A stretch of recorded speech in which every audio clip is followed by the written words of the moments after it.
Many people know that species change over time in a process known as evolution. But, though most know of this process, many are confused as to why it happens. Now, evolution can occur for a number of reasons, but this video will specifically address the idea of coevolution, or when a species must adapt due to competition or cooperation between one or more other species. While this may seem like a difficult concept to understand, it may be a fair bit easier if you compare it to a different system.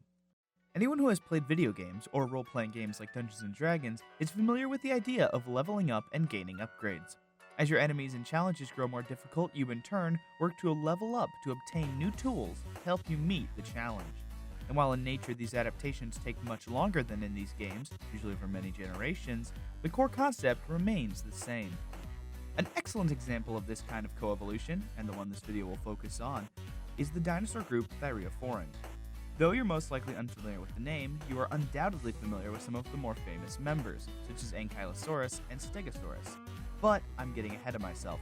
After all, the Thyreophora family didn't start off with these behemoths. Like with any good game, you don't start off with the best gear.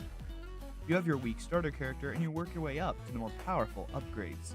Our starter character is this little critter, Coevolution, a 1.2 meter, 3.9 foot herbivore from the early Jurassic period that lived in what is now Arizona.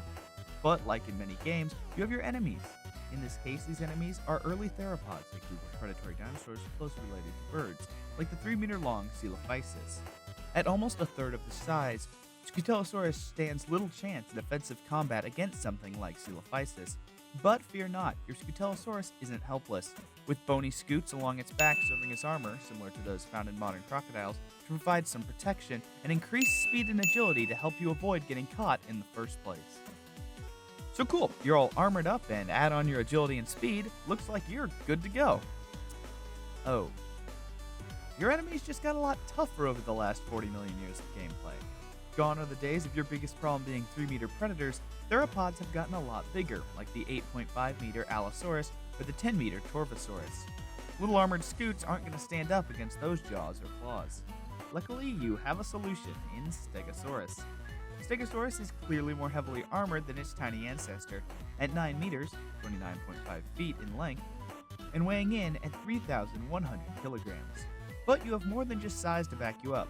While your speed has gone down and your intelligence score is quite low, your attack and defense scores make up for this big time, with you now being equipped with thick armored skin, tall plates along your back, and baseball bat-sized spikes on your tail known as thagomizers. This evens the playing field a bit. Now you can defend yourself by disabling or downright killing your attacker, but once again, this won't last. Jump forward another 87 million years and you now face off against the infamous Tyrannosaurus Rex. This 12.3 meter, 40-foot theropod is a living weapon with keen senses, powerful clawed feet, and jaws capable of crushing through muscle and bone. Stegosaurus isn't going to cut it anymore. To face a threat at this level, you're going to need some serious armament. Luckily, evolution has just the thing. Meet Ankylosaurus. Now, if Stegosaurus was an armored car, Ankylosaurus is a full-on tank. At 6.25 meters, 20 feet long, and weighing in at 6 tons, Ankylosaurus has completely ditched speed, and its intelligence still isn't anything special, but its defense is through the roof. With thick bony knobs and plates lining its body, Ankylosaurus is armored down to its eyelids, with only its underbelly remaining unarmored.